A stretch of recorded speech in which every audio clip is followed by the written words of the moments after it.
Hey everybody, welcome to BackerKit's live crowdfunding Q&A. My name is Jason. I'm the senior community manager here at BackerKit, and I'm going to give everybody a few minutes. I see some people rolling in right now. So as people get alerted on Facebook and YouTube, they're going to start coming in. So I'll give people a couple of minutes to come in. If you're here now, welcome. I see there's some folks in here. So what's up? Um, Feel free to chat. If you are watching through BackerKit YouTube or BackerKit's Facebook page, main page, you can just ask questions, comment in the chat below, and I will get it here. I'm on StreamYard. Hello, I see. So, and I can bring up your comment just like this. Hello. What is going on? Um, so yeah, this is where you're going to ask questions. So if you have any burning questions or things that you want to just get out there, I'm going to ask them in the order I see them in the comments. So you can just throw them in there right now, and I will do it in that order. Um, but yeah, let's see here. I'm trying to experiment with Twitter as well. So I think if you are watching us via Twitter, you don't have the ability to ask questions in the comments just yet for the software I'm using. But if you head on over to YouTube or Facebook, you can ask us questions. Otherwise, you can just watch and still see the stream, but not ask and interact with questions. But yeah, looks like there's not a huge amount of people here this week, and that's fine. That just means if you are here, start asking some questions, and we will definitely get to you. We'll have a more intimate conversation, which is fine. Sometimes there's tons of folks, sometimes there's not a lot. But we've been doing this weekly for about 2 months, so we've gotten all kinds of different things. This is the first time we're testing it at 10 a.m. Pacific time as well. Typically doing this at 2 p.m. Pacific. But we wanted to open it up and see if we get more or less viewers during this time. All right. See a couple more people coming in. What's up? What's up?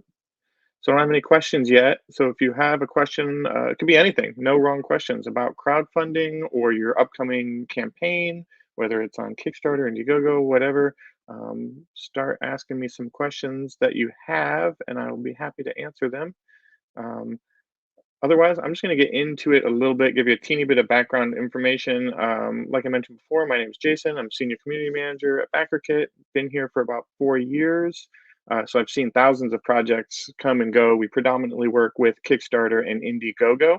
The software that we provide is geared towards Kickstarter and Indiegogo, with the bulk of our customers being via Kickstarter. BackerKit as a company is a software company, and it's our mission to help creators navigate the world of crowdfunding and help the backers as well. Something I always say about BackerKit that I enjoy is we pay a lot of attention to the creator experience, how to make a smooth crowdfunding campaign, like pre-planning, running a smooth campaign, and then fulfillment at the end, but also making sure the backer experience is really solid as well, because you're building community around your ideas, your products, and these are the people you want to take care of. So a lot of our tools, or all of our tools, um, focus on how to make that experience great for everybody involved, not just the creator experience. So that's something to keep in mind. Everybody should be super mindful of what it's like to be somebody in your community or backing your specific project. Um, I think that's very important. Also, um, last week's or 2 weeks ago, because we did a webinar last week about marketing, um, 2 weeks ago, somebody suggested we do a live Kickstarter campaign page review. And I thought that was a really good idea. We do campaign page reviews a lot, but we are typically doing those on phone calls or one-on-one at conventions, or people, all that kind of stuff. So I wanted to introduce our very first, very experimental Kickstarter campaign page review. And the rules, I'm going to link it right now, so you should get this in the comments. The rules are pretty simple. You just submit your project. If you have a campaign page that you're willing to share publicly, like we could put it up on a live stream, we're going to select 1 to 3 projects, and I'm going to comb over the campaign page. Whether right now we're just doing it for Kickstarter campaigns. We'll probably open it up for Indiegogo if this becomes popular. But we're gonna just live comb over campaign pages together. Like, is your funding goal realistic? Are your reward tiers set up the way they should be set up? How do your images look? How does your copy look? What is the, what are the different sections looking like? Is there maybe too much copy, too many images, vice versa? So I'm really excited to start doing that. So you can register for that. It's open. Anybody can register for it. You can register just to watch, or you can register and participate.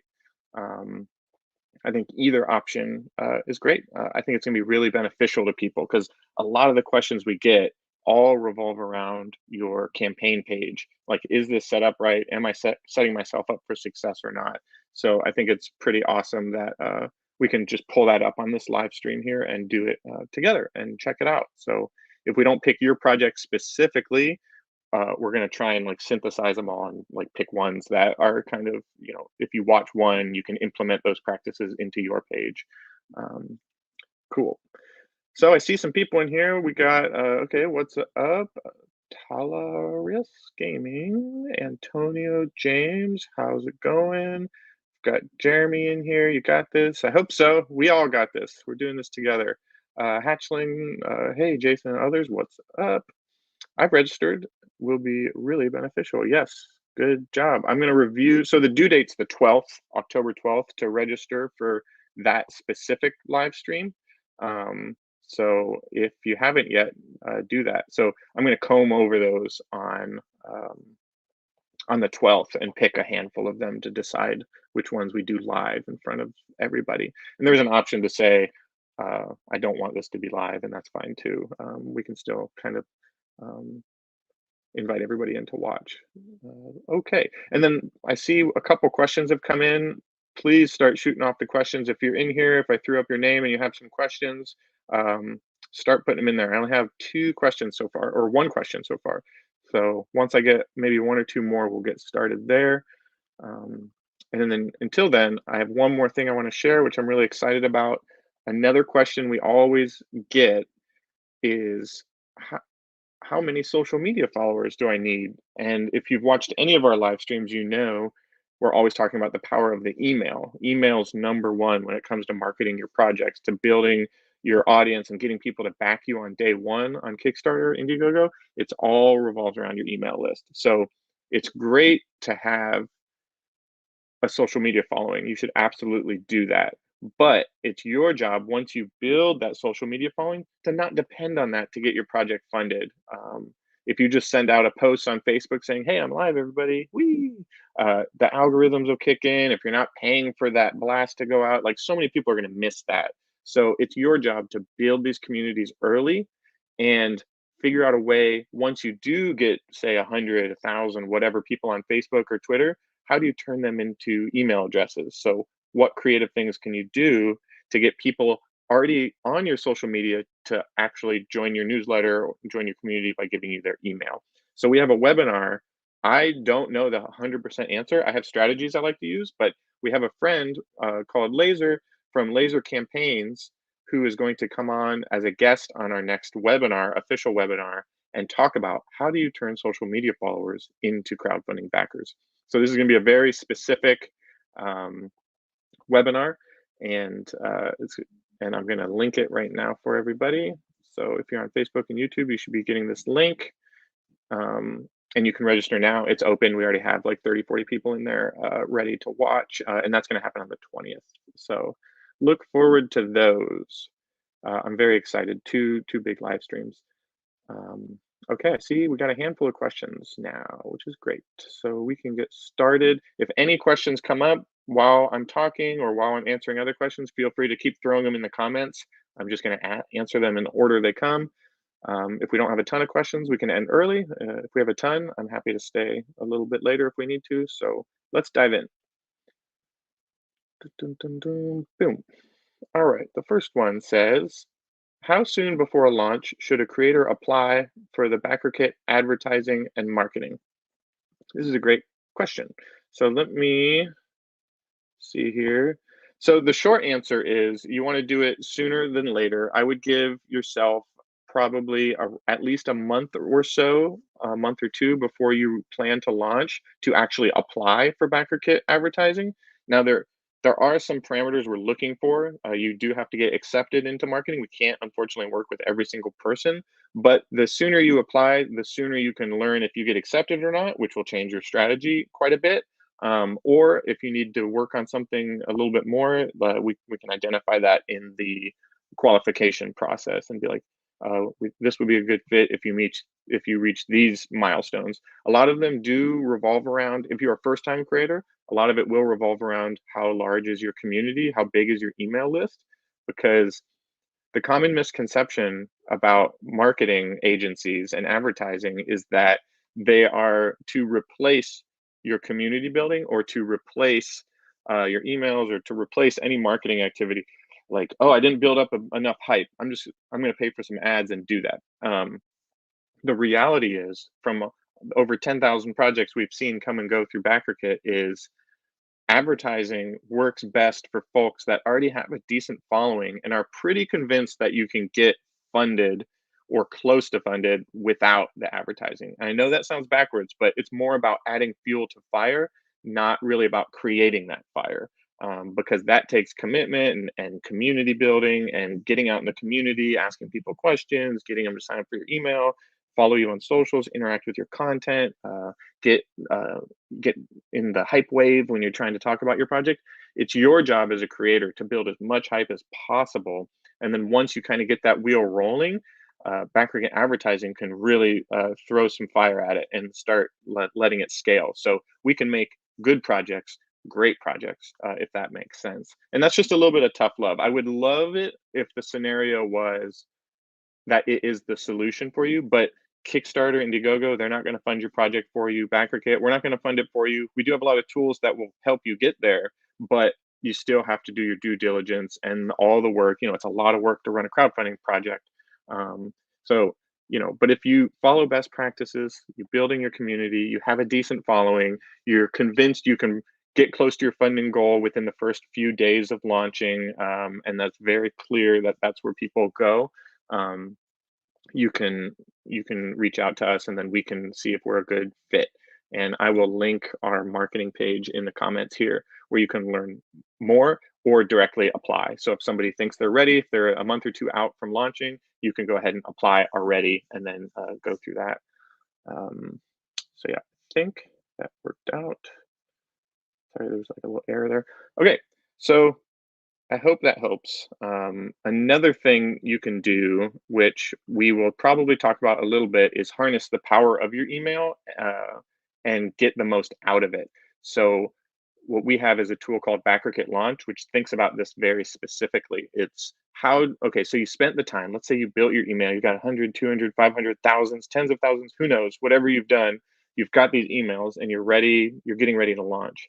So we have a thing called BackerKit Launch, which is basically um, email marketing. It's finding a cadence for how often do I message people, what kind of things do I tell people, how soon, how many times, all that stuff is baked into BackerKit Launch, best practices. And you can edit all this stuff and brand it and make it look unique to you. But the key here is we've just synthesized a lot of data from many, many, many customers, thousands, tens of thousands of customers probably, and backers and just all that kind of stuff to figure out what the cadence is. And it's been working really well.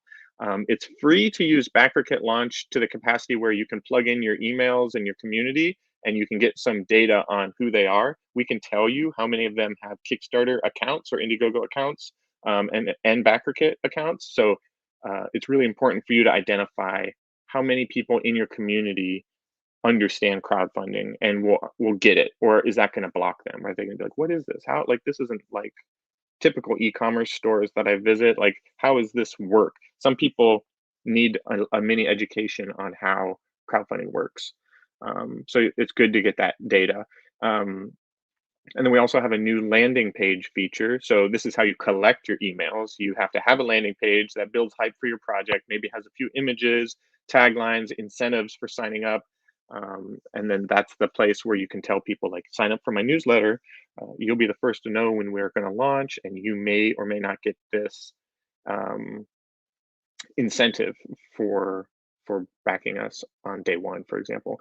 When I've run two Kickstarter projects, one for a comic book and another one for a tabletop game, and I did incentives for my second one, and it worked way better. So I did a free enamel pin for everybody that was on my newsletter and backed me within the first 48 hours of launching. And then through BackerKit, using our pledge management service, which is what you use once you're funded and successful, I was able to segment my audience and identify who backed me when, and then I could add an item to all of their orders when it came time to fulfill. So they all got a little freebie. And then best practice there is, if people are late adopters and they see those incentives and like, oh, I came in like 49th hour, so I don't get that incentive, you should offer it in your post-campaign survey. So once you're funded and you send everybody a survey, you can give them an opportunity to purchase that freebie. Like say the pin's $5 now. It was free to everybody that was an early adopter, but if you really, really want it, I'll give you opportunity and you can charge them $5, $10 for whatever that is. So yeah, I hope that answers your question. I appreciate that question. Let me see what else we got here. Hatchling, how would you suggest playing stretch goals? All revealed from launch or revealed slowly? That's a great question. So for those of you that might like the 101 of what is a stretch goal, so you have your funding goal, which is what you need to manufacture your product, ship your product, get your product in everybody's hands. Sometimes there's profit margins. Sometimes people they just want to break even and get the thing made. So you have your funding goal, which is your North Star, which is what you should focus on. But some people, some people get funded really early. If you're doing this correctly, you should be getting funded within the first few days or to a week of launching. That way, for the rest of your campaign, you can do more community building activities and celebrate, drop your shoulders a little bit. So stretch goals are ways to keep your community engaged in the middle of the campaign once you're funded, and to potentially incentivize existing backers to invite their friends or other people interested to come in. Because if you have a stretch goal that you want to achieve, you're going to need more people to do it, or existing people to pay more money to do it. So stretch goals are a really good strategy to get more money out of the same people or more money from new people, depending on what the stretch goal is. So for me, stretch goals are very important because a lot of people misunderstand how these work, because you're going to have in your mind what you think you're going to make, and maybe reality sets in and it's way more or way less. So you don't really know. It's not super predictive, especially for first time creators. So with stretch goals, I always, always, always encourage people to reveal one or two of them right off the bat, like on your campaign page, like have a stretch goals section, a dedicated stretch goals section, and say, let's say your goal is 10K, but if we reach 12K, we will also give you better card quality, or we will also throw in this item, or we will also do like a better box or something. So you're trying to think of things that will make your existing product even better first, and then things that are supplementary to it, or things that are like thematically related to it. You don't want to go too wild and do like mugs and totes and all that weird stuff for stretch goals, because it's just going to cause you more work and more money, and it's probably not going to be worth it. So have a plan for how you can make your core product. Like, I can make my board game for 10K, but if I have 12K, I can make it and make the card stock better, or the box better, or the pieces 3D instead of cardboard or something. So I would reveal one or two and keep the windows pretty tight. Don't go to the moon. Like if your goal is 10K, don't be like, at 50K, we'll do this, because you may never reach that. Make it incremental. So if you have a 10K goal, maybe make the next one a 12K goal. And then add a third stretch goal, but like gray it out and put question mark, like a mystery one, and just say, this one will be revealed once the other two are already met. And then you can do that in whatever cadence you want, like 2 at a time, 3 at a time, 5 at a time, one at a time. It's up to you. But really, you want to create a little bit of intrigue there, because you're not sure what the rhythms are yet. You don't know how much you're going to make and how consistent. And the middle is very unpredictable. Sometimes people make negative dollars in the middle because people, like, maybe they backed and then they leave, because it's like a half pipe. Every campaign, the first 3 to 5 days and the last 3 to 5 days is where most of the action happens. The middle is almost always just kind of like at a standstill, no matter how big of a project it is. You can research just about any project, unless they spent tens or hundreds of thousands of dollars on advertising. Those projects might go up, but everything else realistically is a little half pipe. So keep that in mind as well. But yeah, my short answer is don't reveal them all at launch because you're being very presumptive. You're predicting exactly what will happen, and it might not go that way. So you want to make it like fun and exciting, and you don't really want to edit those once they're live and like change them and go lower. That might be awkward experience for your community. So just do small increments, reveal a couple at a time, and then give yourself some room to breathe, and then you can create new ones, and that also gives you like an unlimited ability to do them. You can do them throughout your whole campaign, or if you see the trend is these aren't real, I'm not really going to go that high, maybe you just do one or two and they're more like all in, and then you can just have them be bigger stretch goals. So there is a strategy behind that as well. So just remember, the point of stretch goals is to keep people engaged and to invite others and to give people that are already there a better product, um, or like a better package. Like I've actually done some comic book projects that I've backed that had really good stretch goals that would add like coins and bookmarks and prints. And by the time I got my package shipped to me, it was like a Christmas morning or something. There was so much, like I was like, I just backed the book, and all those stretch goals were like free. Like they were just added because we reached these milestones. And if done right, it can be a really fun and rewarding way for backers to stay involved. And I know Simon does a lot uh, with their minis. Like I backed their X-Men United campaign, and like every day something was getting unlocked, a new character, and it was just very addictive. But they're very good at stretch goals.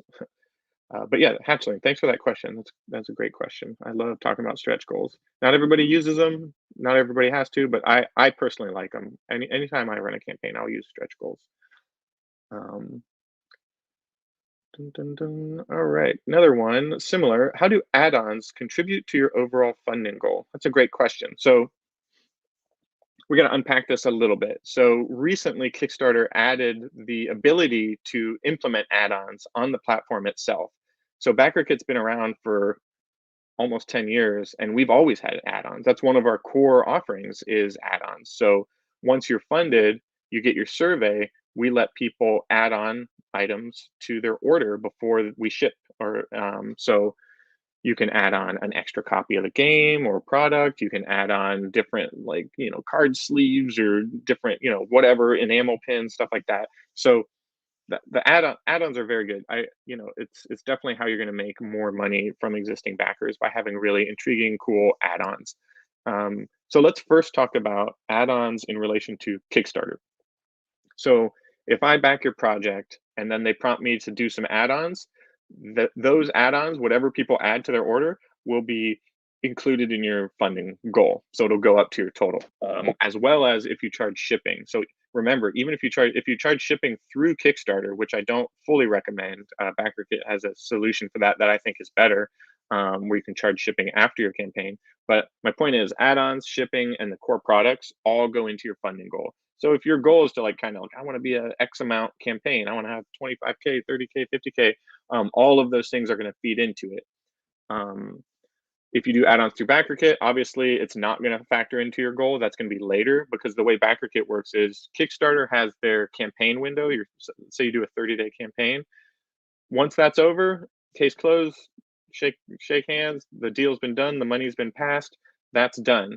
But if you charge shipping later or want to offer add-ons through BackerKit, when you have to send them a survey to collect their shipping information, you can give them an opportunity to add to their order and buy stuff. But it is a second transaction. It's another transaction. And all that stuff will never factor into your Kickstarter funding total, obviously, because once Kickstarter is done, it's case closed. That number will never change. But the add-ons on Kickstarter will.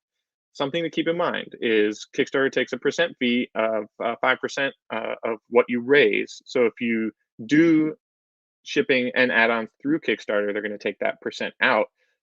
Through BackerKit, it's a little bit lower. It's a 3.5% cut for the additional add-ons and the shipping.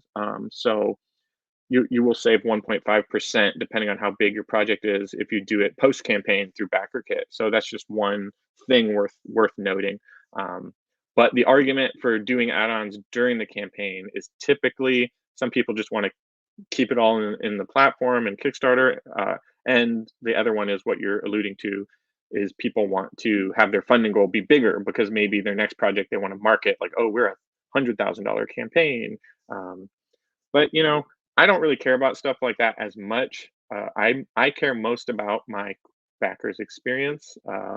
So if I can find a way to save them money, I'll do it. Or if I can find way, like with shipping, like if I ship and just make a guess during my campaign in Kickstarter, I might undercut or overcut like people, and I don't like doing that. I like to get as close to reality as possible. So it's really important for me to find the best experience for the backers and use that. And most of those best practices are baked into BackerKit. Luckily for me.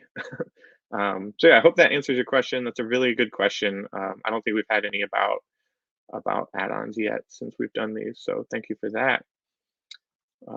Late, but hello. What's up, Jared? How's it going? All right. I honestly can't work out the email system in BackerKit Launch. Is there anyone I can speak to about the process? Not sure what your question is specifically, but you can, let me see if I can pull up my email here. Da, da, da, da. Yeah, shoot me an email, community@BackerKit, and ask me that specific question, and I can look at it. Technically, I don't think we have like customer support, like human body to do that. That's not my job typically, but if you have like a succinct, simple like question about it, or let me know and I can show you or link you to a help doc that can get you the answer that you're looking for.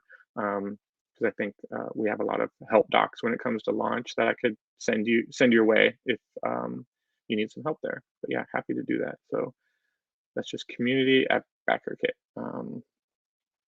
Boom, boom, boom. And it looks like we only got one more question. So if you have any and you haven't asked yet, or if you're on Twitter, I'm not seeing anything coming from Twitter because it just doesn't sync that way here. So go to YouTube or Facebook to actually physically ask a question, and I will get to it. Um, Last question here is from Antonio. Is promising a better quality product with stretch goals ideal if it isn't guaranteed you will reach that goal? Um, so I see this a lot. This is mostly within tabletop. So there is like the argument is why don't I just put out the best product I can possibly make from the get-go? It's because people aren't it's not super predictive like what they're going to make. If you're a first time creator, you're doing everything you can to reach your goals and you want to do it right, and you have a lot of faith in your project, but you at the end of the day you just don't know what you can get away with. So part of the strategy for first time creators is to conceive what what is the like most I can get, like what game can I make and how cheap can I make that game? Like, not that you have to make a cheap game, but like if you're doing a card game and you do standard card stock, it's not going to be like poor quality. It's just going to be like general quality, and it's going to be serviceable and people will be happy with it. But it can always be a little bit better. There's so many different, like there's like the UV spotting and the thickness of cards and adding sleeves to cards, different 3D technologies to make better like 3D minis, different boards, different boxes. There's all kinds of ways that you can make like more of a premium edition of your game. So people usually do this for stretch goals because it's the idea is I can do this, this, and this, but I don't have to, because the game will still be really fantastic without all of these things. It's like when you buy a car. Like, do you need a sunroof, or do you need heated seats, or do you need a big screen to navigate? Like, you don't need any of that stuff. This sure is nice. So if you have a little bit of extra income, you can afford those nice perks, but you don't really need them. It feels nice to have them though. So this is more of a way for the community to get together, and it's a way for you to say like thanks, like, hey, this is the game we dreamed up, but we can make the dream even bigger and better with your support by adding this, this, and this. And I see it all the time, and I've never really been like offended by it or anything. Like, I get the reality. The reality of the situation is a lot of these creators are first timers. They're just trying to navigate this thing, and they're trying to figure out costs and production and manufacturing logistics. So if they can like do the math on, okay, I can make my game for 10K, but if I had 12K I could do this, if I had 15K I could do this, if I had 20K I could do this.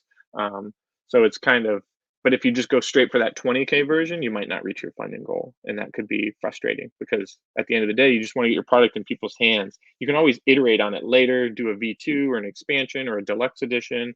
But yeah, most people's goals are to just get their product into people's hands and made with, you know, with the level of quality they imagined at first. So yeah, that's a great question though. Isn't guaranteed you'll reach that goal. But yeah, and it isn't guaranteed that you'll reach that goal. So I have two answers for this one. One that's very realistic. Like that's why I always encourage the gap between stretch goals to be pretty small, not huge. Like if it's 50K and you're at 20K, people are going to be like, oh, like we're not even close to that. Like try and make that gap as small as possible while still getting people to like inch towards it. Because you always want to, with stretch goals, you always want to be presenting progress. Like that's the whole point of stretch goals is like every day you're kind of building towards something. So the closer it is, the more momentum you have. So I think that's interesting to me. And then the other thing is, what was I going to say? Oh my gosh, I had a talking to myself on a computer. Sometimes I lose my brain. Um, Let me read your question again. Maybe is Tony Blair part of stretch? Oh, here we go. I got it. Light bulb. Um, if you use BackerKit after the project is over, you can continue the stretch goal into BackerKit. So that means that if you had a 12K stretch goal and you made $11,000, that once you send surveys, you can make a stretch goal in BackerKit that'll say, hey, this stretch goal is still going on. If we can make it to 12K by you adding add-ons to your order, we will unlock this thing. I've seen people do that several times. So it's not too late. It's too late on Kickstarter itself, but through BackerKit, you're able to keep the momentum going of that stretch goal and potentially reach it in the survey process. When people are adding, maybe they got 2 of your game or 3 of your game or an extra add-on, you can push that number above 12K post campaign. I see that, and that's pretty fun. I've been a part of a couple of those, and it was pretty fun because it was kind of like that feeling you get when the buzzer's going off. I actually don't watch sports, so I have no idea what I'm talking about. But like last minute, the clock's running out, and you do it together with your community. So I think that's the right analogy. Um, Another question popped in. So this is kind of like a NFT. It's like if someone asks a question, we'll keep going. But if nobody asks a question, we're going to end it. So if you ask a question, we'll go to 11. But if not, we will stop there. So you mentioned that if you have a goal of 10K, that your stretch goal should be 12K. I have read from Stonemaier Games that your stretch goal should be more like 200% to 500% of goal. So like even higher. Whoa, that's wild. Well, Stonemaier Games is maybe an exception to some of these rules. They give awesome advice. I definitely used them when I ran a game. Um, but 200%, like double your goal seems wild to me. I think some of that advice is a little dated because Stonemaier Games hasn't run a Kickstarter campaign, I think, for at least over 5 years or 4 years. The ecosystem has changed quite immensely since then. That's why we try to do as much of this type of content as we can. I will say pretty much everything in Stonemaier Games catalog is great advice and good, and you should look at it and follow it. But there are some maybe asterisks or bullet points when you consider when was that published versus when are you doing it. Plus, are you a first-time creator, a repeat creator? The more projects you run, the more predictable your campaigns become. So you can predict what's going to happen, and you can maybe be a little bit more bold with your stretch goals. But if my goal is 10K, my first stretch goal is not going to be 20K because I might barely make 10K. So in my mind, there's like no way. Like my board game was a 10K project, and I ended up making about 17K. But I did have 3 stretch goals built into it, and I reached all 3 of them. And those were 3 marketing opportunities for me to celebrate with my community, post an update, talk about how great it is. Every time you reach a stretch goal, that gives you a chance to positively engage with your community. So if you're holding out for 200 to 500% of your goal, I think that's a mistake. I think that's way too big a gap. I wouldn't advise that personally. But I've run a 17 game project. He's run like a billion $14 project. So I don't know, but yeah, that is a point where I would disagree. I think that's too big a gap personally.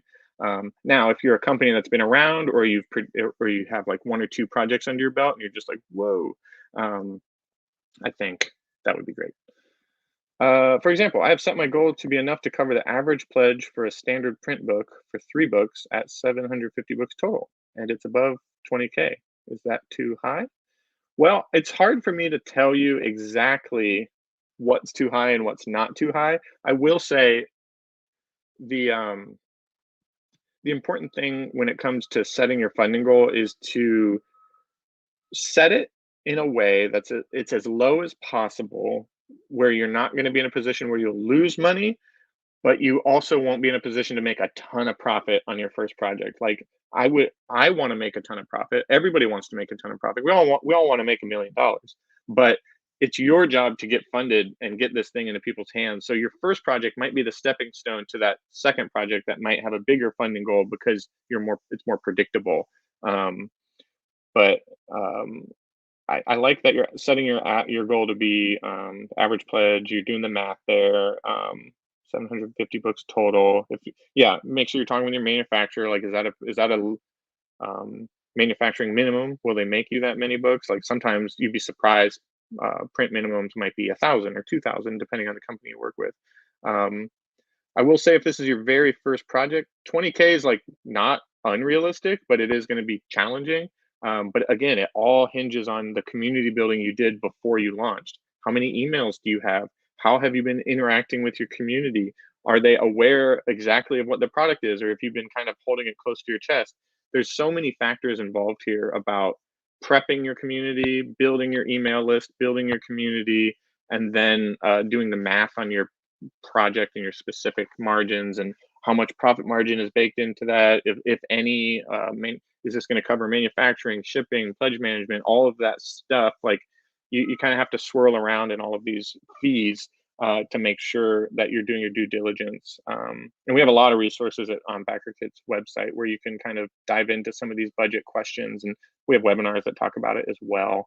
Um, but yeah, I can't say exactly. I'd have to look at your project too, so feel free to like drop your project link, or if you want to share it in any capacity, you can do that, and we can take a deeper look at it. But yeah, I'd say for me, your gaming company, so I'm assuming it's RPG, like an RPG book or something. Yeah, it's going to be dependent on your community. Yeah, um, very, yeah. This is a good point from Ludi Creations. Print minimums these days are what you can ship most efficiently. Freight is close to costing as much as production these days. It's a very good point. It's not cool out there right now. So the math that you have to do is like a little more sad than it used to be. Um, but yeah, thank you for putting that in there. That's a great point. Print minimums, I only have experience with comic books and tabletop games personally, and I know the print minimums always help me define my funding goal, because when you do print minimum, you also want to factor in like how many can you make too. Like, I actually I could make more, since I made a little bit more extra. I'm actually making almost twice as many games as I thought I would, and that's where my profit's going to come in. My project was set up to break even with some wiggle room for the unexpected, which definitely happened. So I'm glad I did that. But my profit's going to be long tail. It's going to be once I sell my excess stock. Everything I sell after 500 units is going to be where I count my profit. But yeah, a lot of people have different strategies. Let's see.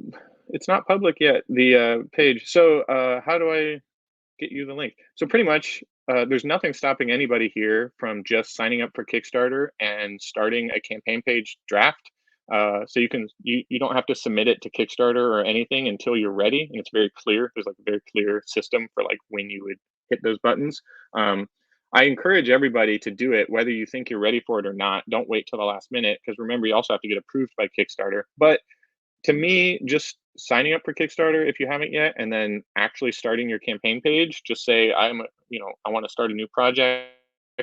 Just do that, because then you can kind of get a blueprint for yourself for what you need to do. Like, you'll learn more about reward tiers and the real estate you have, and you can play with different image sizes in your video, see how it looks. I'd say it's never too soon to start doing that, even if you don't think you have everything finished and ready to go. What I like to do is way in advance. Like I think I did this almost like 6 months to a year in advance for my last project. I just started the project and then I would just put in like markers, like an image of this will go here, a copy about this will go here, my shipping section will go here. And I started organizing it and I started playing around with the tools and just getting familiar with it. So I encourage everybody to do that. If you haven't already, nothing's stopping you from doing that. Um, but yeah, let me know. Feel free to join another session, or once you do get it, you can submit for the project page review, and we can do that. All right, let's see here. Will the upcoming campaign page critique stream be accessible to the public or to just the creators who ask for one? So this one's going to be accessible to everybody because part of it is we do a lot of these talks uh, very limited with just a few people. So we want to do it in the open. So you can come and just watch. That's totally fine. Or when you submit, when you register to watch, there's a section saying like, do you want us to share your campaign page live, or is it okay for us to share your campaign page live? And you can opt in or opt out of that. And it's about 50-50 right now. So a lot of people are signing up for it just to watch. And I'll link that one more time if folks don't know what we're talking about. And this is just a um, asterisk here. This is very experimental. We've actually never done this at BackerKit publicly, like out in the open. I just thought it would be a good idea because I listen to these conversations and I've given some of these conversations, and we have so many people at BackerKit that aren't on camera or doing this stuff, but they're doing this work every day in and day out. So I think I would like to I'm trying to identify what's going on in our office environment, or we're digital now, but like what's going on that can be public, because I think it'll genuinely help a lot of people. And even if you don't have a campaign page yet, or you're not at that stage yet, maybe you're a year off from launching it, it'll still be good to kind of understand what it takes to build these pages up and look at them and what are people looking for, and like how do people interact with your campaign page, like, and dispel some myths too, because sometimes I notice the reverse happens. Sometimes people get so involved in their campaign page and it turns into this really long accordion, and it's just like, oh my gosh, there's so much information here, which isn't horrible, but the top of the fold isn't succinct enough. It's just spread thinly. So I don't know, like a spoiler alert, something I always talk about is the three swipe rule, like assuming you're on desktop. I guess it works on phone now too. But if you go to a campaign page and like you're looking at it and you're a potential backer, if you can't let me know what your product is, what problem are you solving, and kind of like what it looks like within like three swipes, like I'm probably gonna move on because I'm just a I'm just an antsy American over here. Like I don't have time. So I'm just like, if I'm not convinced really quick, so it's kind of like bait. You got to like the top of the fold, like top of your page needs to be super enticing and at least clear, like what's going on. And then all that information can still be down below, but it needs to be like presented in a way that's kind of assuming you've got somebody. So you got to keep them there. So how do you keep them on the page really quickly? So that's interesting. All right, so let's see here. I have submitted for the critique. Fingers crossed. Yes. Like I said, we've never done this before, so I'm assuming we're going to have like at least 10, 20 plus people based on what I've seen from the metrics submit. So I won't be able to pick everybody, unfortunately. But what I'm trying to do is parse it out and pick a variety of projects. So maybe there's a design and tech project and a tabletop project, first time creator, maybe second time creator.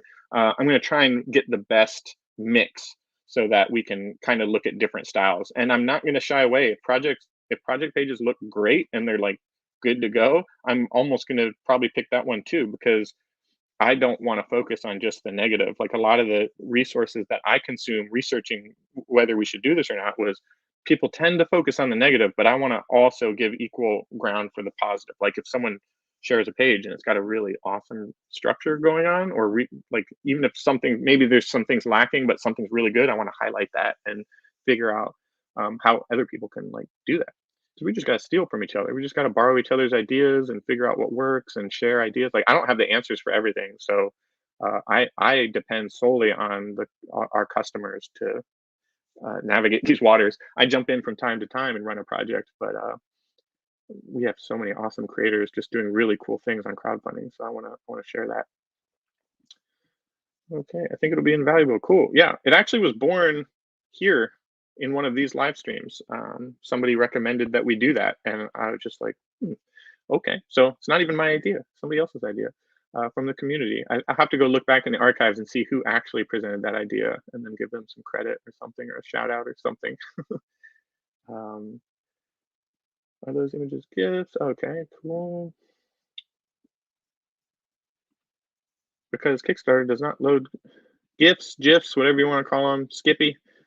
Different types of peanut butter. Yes, somebody mentioned it might have been you, Ludi Creations. I'm not sure, but we did a marketing webinar recently, and the static image is still king, but especially if you're doing international projects, because the static images are going to work pretty much across the board. There's exceptions depending on your region and privacy stuff like that in different countries, but the videos and the GIFs definitely don't work the same in every country and every access point. So you have to be mindful of that. I think USA is pretty GIF obsessed. So if you're doing like a USA only campaign, maybe go nuts with it. But otherwise, I would maybe limit that and not make that super focus. And that goes for ads, running ads, as well as your campaign page, because those are both your two key spots where you're going to be sharing your assets. Um, so he says, no, they're 16. I'm not sure if you two are on the same. I think you're both on Kickstarter, so you can probably see this. But yeah, they're all 16:9, 16:9 ratio, high pixel counts. I know Kickstarter does a lot of squishing of stuff too, so it's never the most HD experience. But they do have some resources on Kickstarter that give you some guidance on sizing and stuff like that. Um, yeah, that's a better word for it. Down samples. Uh, Kickstarter does down sample them. So yeah, it doesn't matter how big your file. Like if you have a big 300 DPI monster image that looks super clear to you, once it goes on Kickstarter, it's gonna be down sampled. So be careful. What would you suggest be the hook right off the bat? That's a great question. I think this is going to be part of the process when we do these reviews. The hook is going to be really dependent on your project. Obviously, you want to cater to different learning styles. Some people love the video. Some people will never watch your video. Some people love a good image. Some people don't care about the image. Some people care about the headline. So you kind of have to.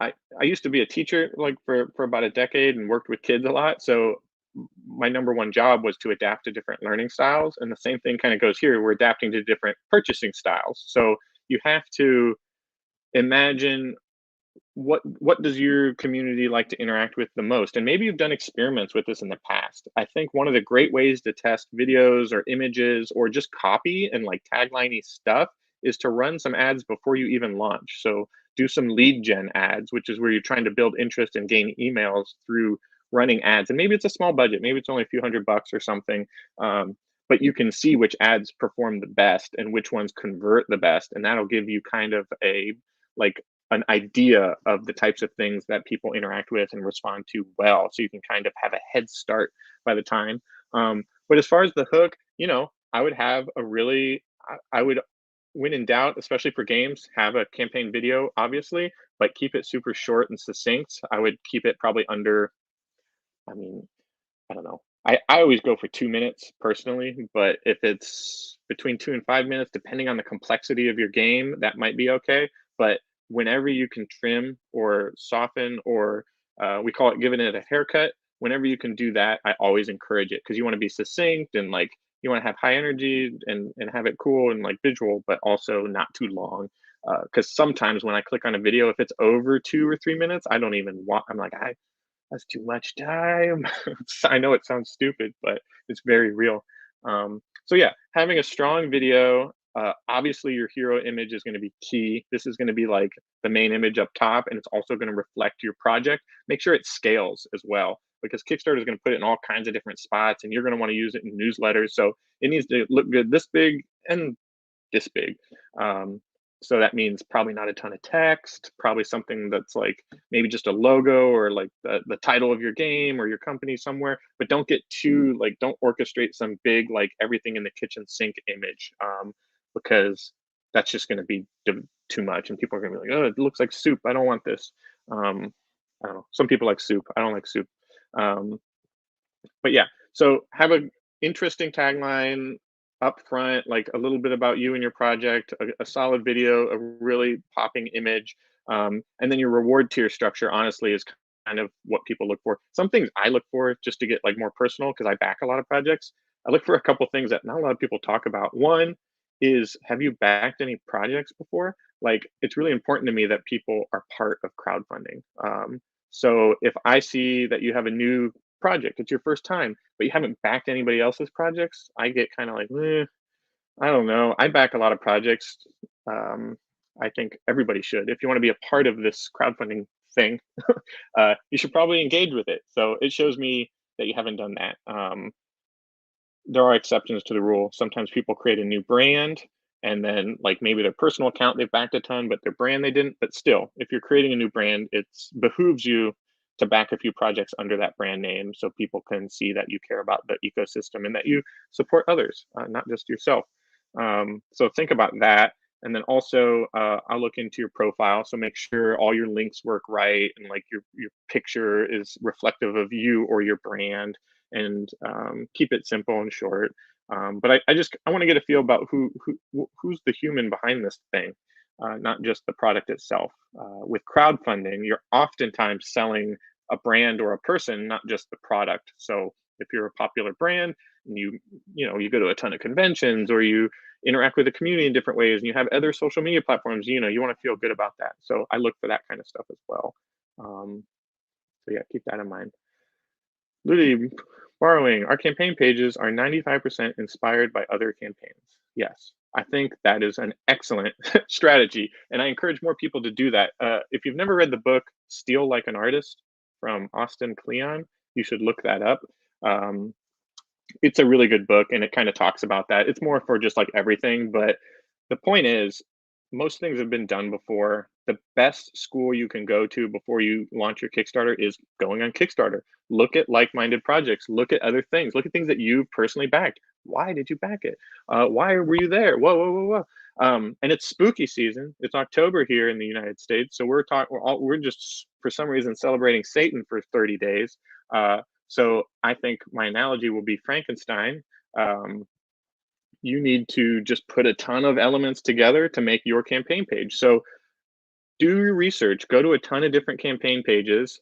When something looks cool to you, or like, oh, I like how that reward was set up. Oh, I like that stretch goal. Write it down, put it all down on paper, like everything that you personally enjoy or you think works really well.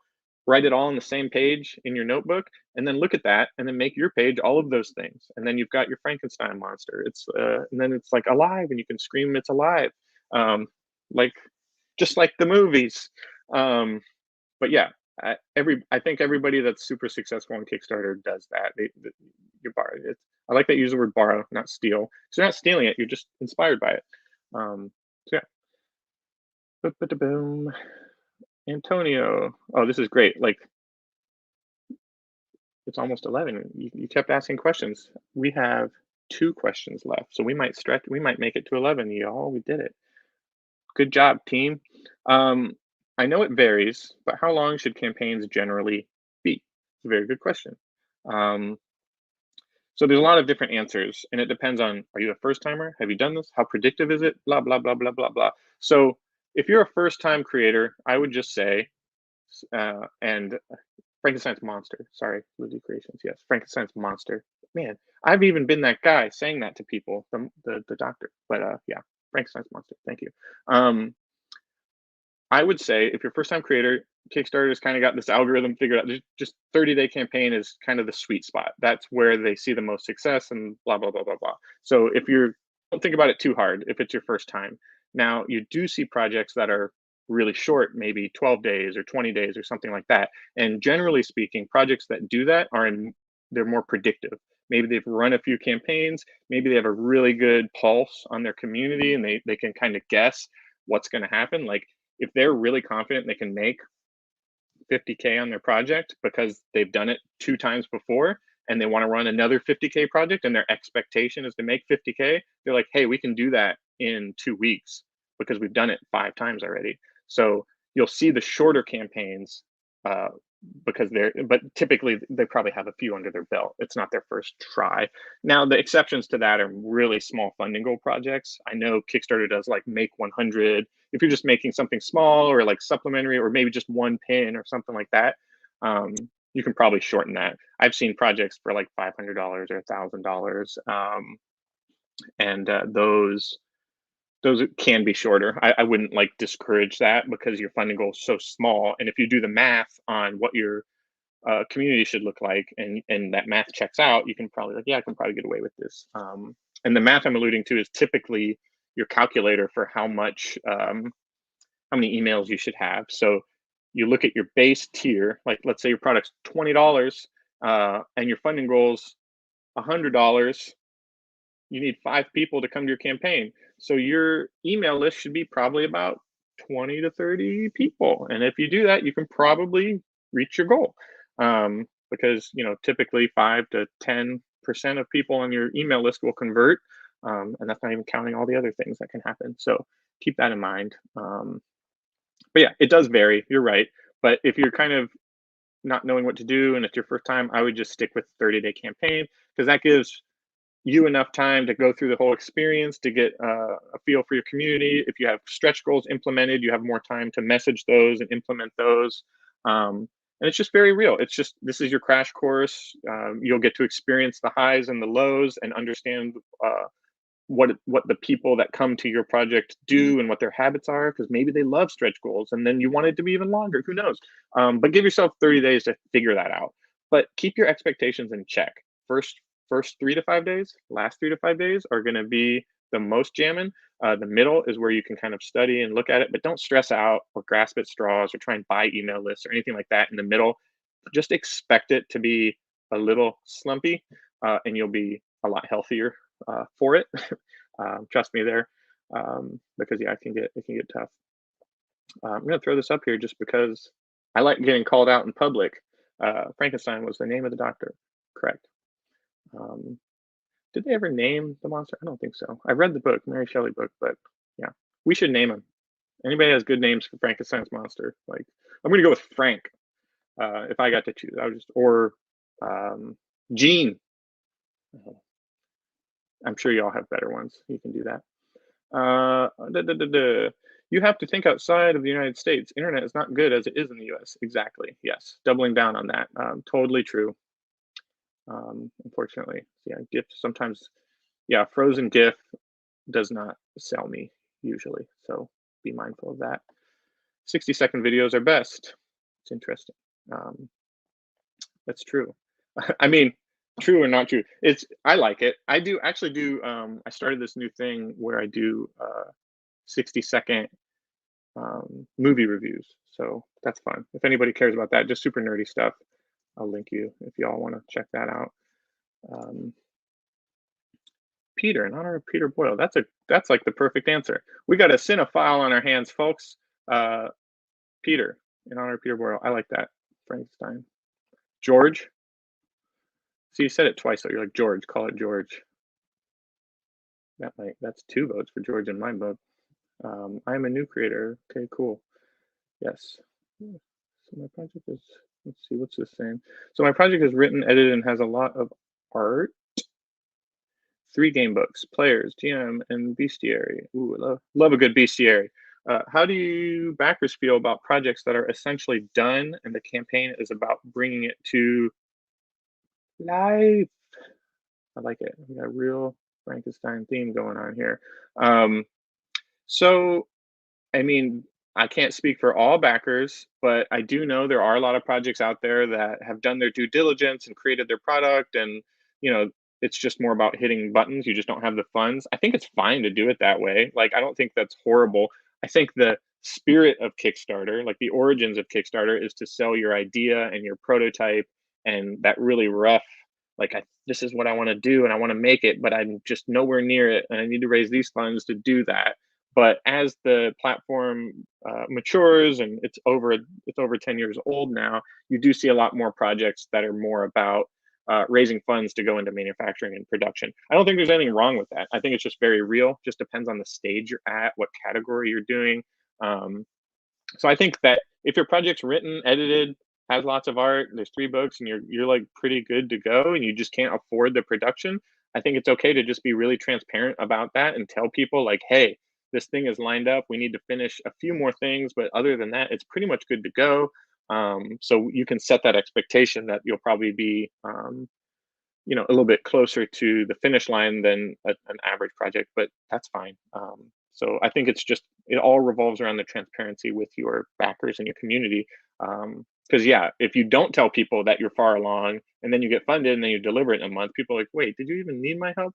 Um, but yeah, keep that in mind and just you know be articulate about what you're doing and what you need from the community and why you're building the community, and don't make it all about the money. You could also it's a brand, or you want to keep doing this, you want to scale, so it's more about being early adopters, saying like, hey, we put a lot of our energy and resources into this thing, and we want you to be there when we launch our first one, and then we're going to go to the moon and keep doing this, so we want you to be part of that. So yeah, keep that in mind. um dun, dun, dun. Got a right on. Love it. Um, dun, dun, he played the monster in the Gene Wilder movie. That's correct. It's good. Not just Everybody Loves Raymond. He's been in other stuff. He's actually, if you go on his IMDb, quite a career. So yeah, highly recommend going to Peterborough's IMDb and checking that all out. Lots of stuff. Um, yeah, lean into it. Backers will appreciate the honesty. Absolutely true. Yeah, that's the thing that a lot of people have trouble with because they think it'll affect their brand or make it look like they don't know what they're doing or make it look like they're trying to manipulate, like blah blah blah. Just yeah, lean into it and take that advice from Ludi Creations because it is very true. The more you share, the more they care. You know what I mean? That's how I feel. If you told me all that stuff, I'd be more likely to back you because you've built trust and honesty with me. So I'd be like, oh, well, okay, cool. That's great. You're further along. I would love that. And then try and find a few unique opportunities to involve. Like if you're close, like say you have 2 pieces of art and you're like just about there, um, I would let people vote on like which one gets in there and stuff like that. Um, but your opinion, Jason, is right on. I do have more to lean into and provide a better product. Okay, yeah. I mean, it's true. It's a process, and it's about learning. But think about it. The more you lean into your community, the more you ask them questions, the more you show them behind the curtain, the more feedback you're going to get. Open yourself up to feedback. Let them talk, because at the end of the day, they're the ones that are going to make this a reality or not. You've done your part in creating something cool to put into the world, but the second part of this equation is for somebody to say, right on, that sounds good. That sounds like something I want or I want to be a part of. Um, I've I've totally backed projects just because I appreciate the um, creators, not just the product. Like I've definitely backed stuff just to root somebody on as a human, not just the project. But yeah. Careful with the votes. You might get some disappointed backers dropping. That's true. It depends on how much you go in on it. I do the voting stuff like way early in the process. I haven't done it during a campaign. I've done it before and after a campaign, but you make it kind of fun. And I did a I did a movie themed board game, and I let people vote on. We had an expansion called Party Like It's 1999, and it just featured cards from 19 movies from 1999 because there were so many good ones. Great year for American cinema. Um, but yeah, we had probably 40 options to choose from, and we let people vote. But yeah, one solution is do both things, but have them vote on which to do first. Yeah, that's good. Yeah, there's a lot of ways you can go about that. But yeah, just it's all about understanding your community. Like when I did it, it was actually probably one of our best community activities because people would start chatting about it and talking about different movies. And movies one that I didn't even think would come close. I think Galaxy Quest was one of the winners, and we did include like I think we included like the top 4 or 5 winners or something eventually. But yeah, it was fun. It's just you got to just read the rhythm of your community. But yeah, don't do it where it's going to be super like disheartening. It should be something that's just kind of fun. Because yeah, I don't know. If somebody left my project for one voting card art, I would. That's I can live with that. um, yeah, that would be a fragile alliance. Um, but yeah, never give up. That's a good way to end it. Never give up. I could have just said that in the beginning, and we could have been done. I didn't have to sit here for an hour. We could just been done. Never give up. That's all I got to say. It's perfect cherry on top for what I thought was a awesome Q&A with everybody. I appreciate everybody showing up to these things. I'm not sure how long we're going to do it like this. We might set up a new live stream structure pretty soon because we're just doing so many. We're doing Q&As weekly. We're going to do Kickstarter campaign reviews, and then we're doing our classic webinars that we love to do, like our marketing one last week, and then the social media one coming up in a few weeks. So I think I might try and settle on a time and day of the week and just kind of stick to it and just do different things. Out there, never sure, I'll throw it in there. So yeah, appreciate everybody coming. Be sure to sign up for either of those live streams. If if you're following us on YouTube or Facebook, I'm sure you'll hear about it. If you didn't get the memo yet, I'm going to drop the links one very last time. Whoa, that went long. I think those are going to be funky. Yeah, that didn't go. That didn't go as planned. I'm going to try that again. StreamYard for the win. We'll do one at a time. Boom. And boom. Cool. All right. So next time you'll see me is probably in one of these webinars, because we might skip next week because we're doing the campaign page reviews, and part of that is going to be it's going to be mostly campaign page reviews, but I am going to leave some real estate in there to do Q&A because I know people like to do that on a weekly basis. So I will leave a little bit at the bottom of that for Q&A, at least 20 or so minutes. So if you think of any questions before that next live stream, think of them and you can throw them at us next week. And yeah, I love the support in here. Ludi, thank you for adding. I know if viewers don't know Ludi Creations, you got to check them out. Head to their website. They are definitely crowdfunding experts. Have done this so many times. Also, convention experts. We partner up at Essenspiel from time to time in the past, and it's always been a delight, and I love it. It's definitely one of my favorite times since I've worked at BackerKit is doing the booth at Essen. It's so good. But yeah, we'll get back there one day. But yeah, until next week, I hope everybody makes some good progress on your projects, and I want to see everybody launch and get funded because I want your cool things in the world, and I appreciate you trying to make cool things and putting them in the world. So that's why we're here. And at the end of the day, so yeah, peace out. Thank you, everybody.